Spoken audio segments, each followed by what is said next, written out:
October 14th, 1958, Tuesday night.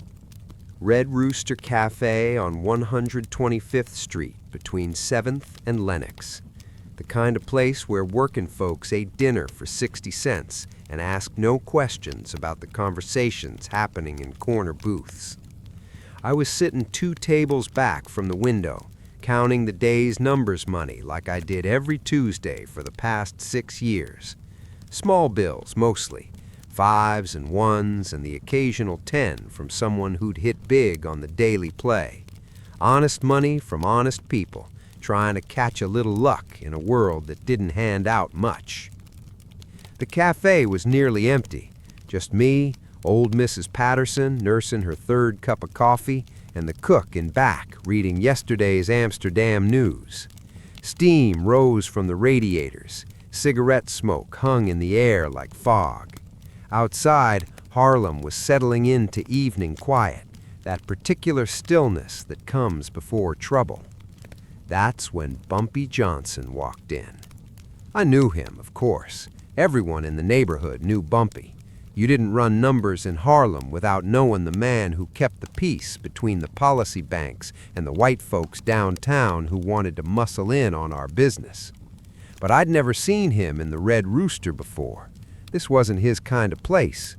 Too small, too exposed, too ordinary for a man who controlled half the illegal economy north of 110th Street. He chose the corner booth near the kitchen, back to the wall, eyes on the front door and the side exit that led to the alley. When a man like Bumpy Johnson chooses to sit instead of stand, it's never an accident. Everything calculated, everything positioned, everything ready. He ordered coffee, black, no sugar, lit a cigarette and checked his watch. 8:47 p.m. Then he did something that made my blood run cold. He smiled. Not the kind of smile you give a waitress or an old friend, the kind of smile a cat gives a mouse just before the pounce. I knew something was wrong before the door opened again. Knew it in the way Bumpy's shoulders relaxed, the way his breathing slowed, the way he positioned his hands flat on the table like a man settling in for a long conversation. He wasn't waiting for a friend. He was waiting for death to walk through that door. And at exactly 9 p.m., death obliged. Vincent "Thin Vinny" Marconi pushed through the front door like he owned the place. 28 years old, Sicily by way of Little Italy, hands that had never done honest work but knew their way around a .38 revolver. He'd been making noise around the neighborhood for weeks, talking loud in the wrong bars about how the Italians were tired of paying tribute to a colored man who thought he ran Harlem. Bumpy wasn't anybody special. 3rd-generation muscle for the Genovese family, the kind of man they sent when they wanted someone dead but didn't want to waste good talent on the job. Expendable, ambitious, stupid enough to believe that killing Bumpy Johnson would earn him respect instead of a shallow grave.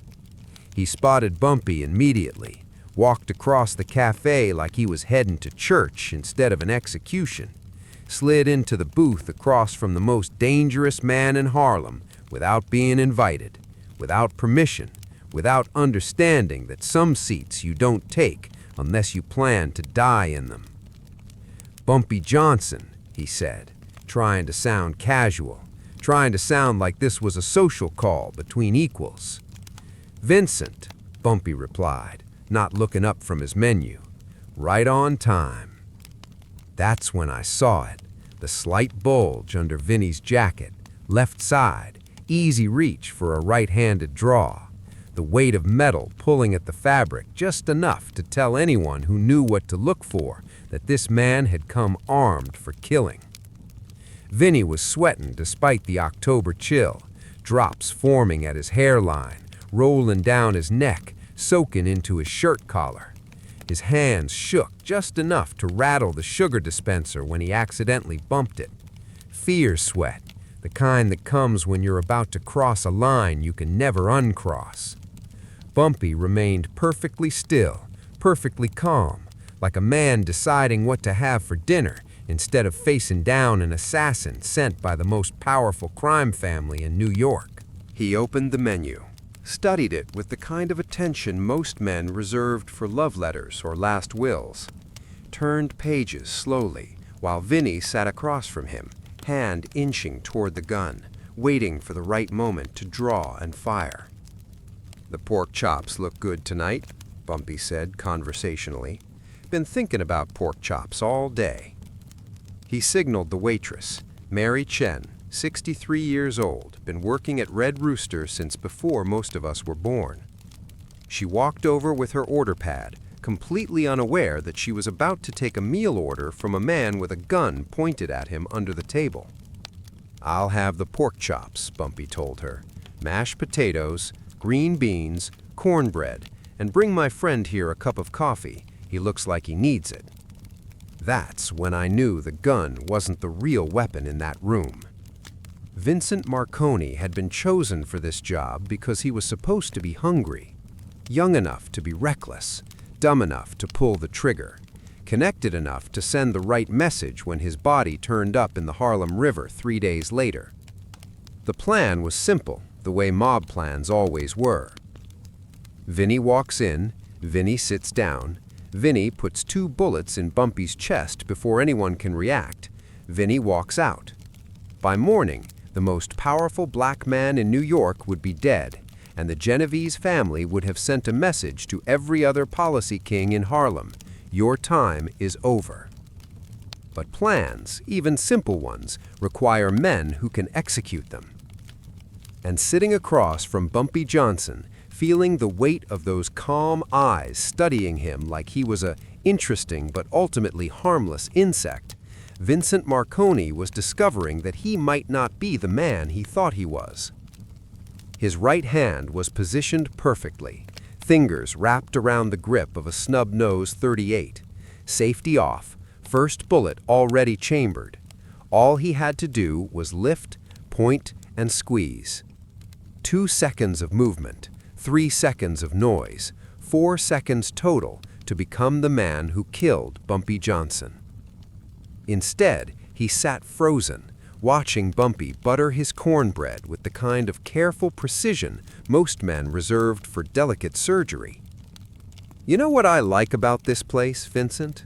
Bumpy asked, cutting into his pork chop with surgical precision. "It's quiet, peaceful, the kind of place where a man can think without distractions." Vinny's mouth was dry. Words felt like sandpaper. That's nice, Mr. Johnson." Family business, too. Mary Chen's father opened this place in 1923. Her brother cooks in the back. Her nephew delivers groceries during the day. 3 generations of honest work, honest living. They mind their business, stay out of trouble, treat everyone who walks through that door with respect. Bumpy took another bite, chewed slowly, swallowed. Of course, sometimes trouble walks through the door anyway. Sometimes peaceful places get visited by people who bring violence where it doesn't belong. People who think they can upset the natural order of things. The gun felt heavier in Vinny's hand, heavier and hotter, and somehow wrong, like holding a snake that might turn and bite at any moment. The barrel was pointed directly at Bumpy's chest, center mass, can't miss shot, but his finger wouldn't move to the trigger, couldn't move. "You ever been to Sicily, Vincent?" Bumpy asked, still cutting his meat with mechanical precision. My grandfather, he told me stories. Beautiful country, old country, place where men understand respect, where they know the difference between strength and violence. Your grandfather, he probably understood that difference, probably tried to teach it to you." Vinny's breathing was getting shallow, fast, like a man drowning in air. "But you didn't listen, did you, Vincent? You thought strength meant pulling triggers, thought respect came from making noise, thought power was something you could take instead of something you earned." That's when Vinny realized he was the one trapped. He was sitting in a booth he couldn't leave, holding a gun he couldn't fire, facing a man who was calmly eating dinner while discussing his own assassination attempt like it was the weather. Every second he waited made him look weaker. Every second he hesitated proved he wasn't the killer he'd claimed to be. But every second he looked into Bumpy Johnson's eyes made the gun feel more impossible to use. Because those eyes weren't afraid, weren't angry, weren't even particularly interested. They were patient, like a teacher waiting for a slow student to understand a simple lesson. The lesson being, you came here to kill me, but you're not a killer. You're just a boy with a gun who doesn't understand the difference. Put the gun on the table, Vincent. Bumpy's voice was quiet, conversational, the same tone he'd used to order dinner. No threats, no raised voice, no dramatic gestures, just a simple request between two men sharing a meal. I don't... Yes, you do. Right hand, under the table, pointing at my chest. Probably a .38, probably belongs to your cousin Tony. Probably hasn't been fired since the last time someone tried to prove something stupid in a place they didn't belong. Vinny's hand started shaking harder. The gun rattled against his belt buckle. How did you know you were coming? Know you were armed? Know you were here to kill me? Bumpy took another bite of pork chop. Vincent, I knew about tonight before you knew about tonight. I knew about it before Tony Genovese decided to send a message, before they picked you for the job, before you even understood what the job was going to be. He set down his fork, looked directly at Vinny for the first time since the young man had sat down. You want to know how? Because this is my neighborhood. These are my people. And when the Genovese family decides to send a 28-year-old nobody to kill me in a place where Mrs. Chen has been serving coffee for 35 years, I hear about it. I hear about everything. Vinny's face had gone pale. Sweat was now streaming down his forehead, dripping onto his hands, making the gun grip slippery. How did you know Tony Scalisi told his wife? His wife told her sister. Her sister told the woman who cleans their building. That woman's husband drives cab in Harlem. He mentioned it to his dispatcher. His dispatcher mentioned it to me 3 days ago, while you were still trying to work up the courage to take this job. Bumpy reached for his water glass, took a slow sip. So I've had 3 days to think about tonight, Vincent. 3 days to decide what to do with a young man who wants to make his bones by putting a bullet in my chest. 3 days to consider my options. The café was absolutely silent. Even the cook had stopped rattling pans. Even Mrs. Patterson had stopped stirring her coffee, like the whole world was holding its breath. I could have had you killed before you left your apartment tonight, could have sent men to wait in the alley, could have made sure you never made it through that front door. But that would have been wasteful, because you're not really here to kill me, are you, Vincent? Vinny's mouth opened and closed like a fish pulled from water. You're here to prove something, to yourself, to Tony Genovese, to the other young men in Little Italy who think killing a black man will earn them respect in an organization that will never truly accept them. You're here because you think power is something you can take by force. Bumpy leaned forward slightly, not threatening, just intimate, like sharing a secret. But power isn't a gun, Vincent. It's not violence or noise or making other people afraid. Power is knowing. Power is preparing. Power is sitting calmly in a restaurant while a man points a weapon at your chest and understanding that the weapon is useless because the man holding it doesn't have the will to use it. That's when Vincent Marconi broke. His hand came up from under the table, still holding the gun, but holding it wrong now, pointing it at the ceiling instead of at Bumpy, fingers wrapped around the barrel instead of the grip, like he was trying to hand it over instead of fire it. I can't, he whispered. I can't do it. I know, Bumpy said gently. That's why you're still alive. Bumpy never needed violence. He used certainty. You have a choice to make, Vincent. Bumpy signaled for more coffee. Mary Chen appeared with the pot, poured his cup full, walked away without acknowledging the gun sitting on the table between two men discussing life and death like they were talking about baseball scores. Choice? Vinny's voice cracked like a teenager's. Option 1, you leave, tonight. Take that gun with you. Drive to Penn Station, buy a ticket to anywhere that isn't New York. Start over. Find honest work. Marry a nice girl. Have children. Live the kind of life your grandfather wanted for your family. Bumpy stirred sugar into his coffee. 3 spoons, methodical, precise. You do that, and this conversation never happened.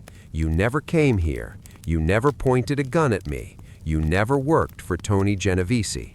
You're just a young man who decided to leave the city for better opportunities. Clean slate, fresh start. No one comes looking for you as long as you stay gone. Vincent stared at the gun like it was a poisonous snake that might bite if he touched it wrong. What's option 2? You stay. You go back to Little Italy. You tell Tony Genovese that you couldn't kill me. You explain to him why you failed. You live with the consequences of disappointing men who don't accept failure. You spend the rest of your very short life looking over your shoulder, waiting for them to clean up the mess you made tonight. Bumpy finished his pork chop, wiped his mouth with his napkin, folded it carefully, and placed it beside his plate. Or option 3, you try again, right now. Pick up that gun and pull the trigger. See if you can find the courage you came here looking for. See if killing me will make you the man you think you want to be. The silence stretched between them like a tightrope.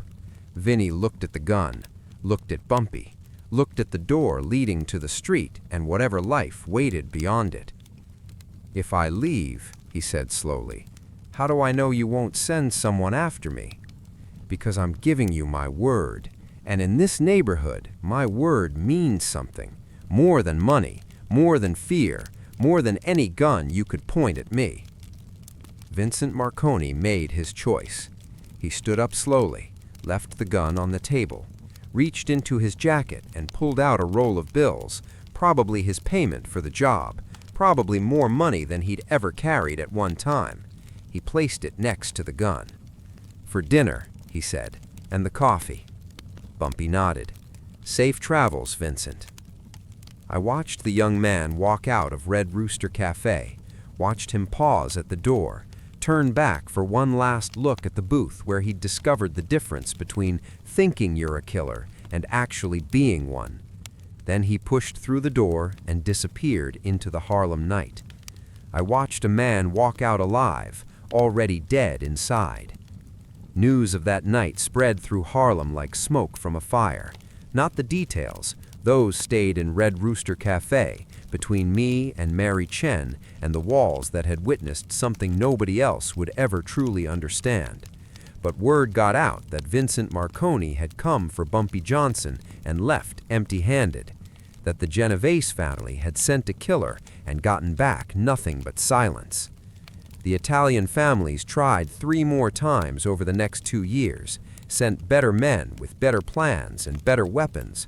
All of them ended the same way, not with gunfights or car chases or bodies in the river, just with conversations, with choices, with the slow, patient application of psychological pressure that made violent men realize they weren't as violent as they'd thought.